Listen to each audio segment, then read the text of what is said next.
Tehran's Haftetir Square is a hub of activity even at night. Along with shops and restaurants, there's also underground business taking place. It's known as one of the neighborhoods where prostitutes and their clients can meet. همه جای شهر میریم، فرقی نمیکنه، همه جا مشتری هست.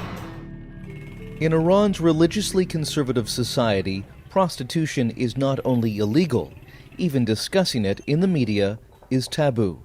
But RFERL's Radio Farda was able to interview sex workers from different walks of life, as well as their clients and employers. They spoke openly, using pseudonyms, about a thriving business that often takes place just out of view.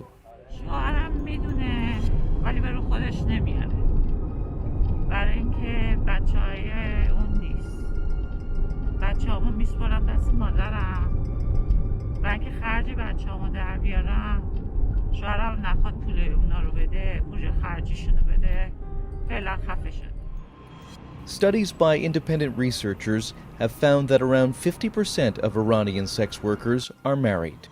Many are university students or still in secondary school. And an Iranian welfare organization found that girls as young as 12 work in the sex trade. But crackdowns by the police are rare, according to Pari, who works as a so-called auntie, arranging business for other women.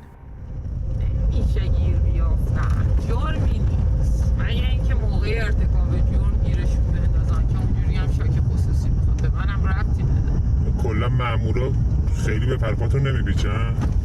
حالا نکنی نه کاری نداره نهایتش اینه که حق حسابشو میگیره ولی نه به من که گیر نداره چرا؟ حالا نیستم. If someone is caught, a judge can impose prison time or lashes. And punishment is more likely to be handed to sex workers than to their clients. That allows some clients to take a casual attitude toward paying for sex, even counting it as a routine expense. الان اگه نرخ امروز بخوام بگم کمترینش 200 تومنه، بیشترینش هم دیگه 1 تومن 2 تومن اینا هست. من خودم مثلا شاید ماهی مثلا 2 تومن اینا، ولی دوستان هستن که مثلا ماهی 5 تومن قشنگ دارن. A number of women describe the harsh economic pressure that drove them into sex work. Iran is in the midst of its worst financial crisis since the 1980s, driven partly by punitive U.S. sanctions. اوضاع خرابه، ما خیلی خوشمون نمیاد ولی دیگه مجبوریم. الان همه چی گرون شده. بعد یه جوری خرج زندگیمون رو در بیاریم دیگه. دیگه پول بخوام کار نداشته باشم خب دیگه این کار بلدم دیگه. یه کاری پیدا بشه که درآمدش بیشتر باشه بازم انجام میدی؟ اگه کاری پیدا بشه که درآمدش بیشتر بشه قبل از این پیداش کرده بودم.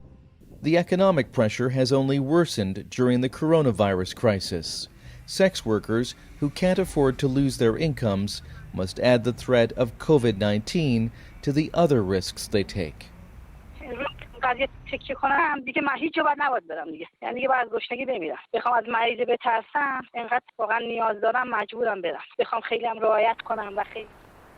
Some women also spoke about being coerced into sex work, even by family members.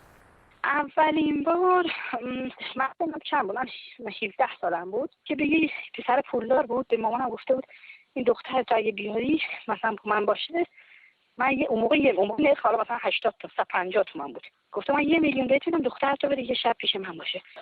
از اون زمان من دیگه واقعا دختر نبودم که هنوزم دیگه ادامه داره. این با مامانم با هم میریم، ان مامانم جدیدن دیگه یه سالی نمیاد. خب منم خیلی حالا نسبت به مامانم خیلی بیشتر طلبه داشتم به قول معروف.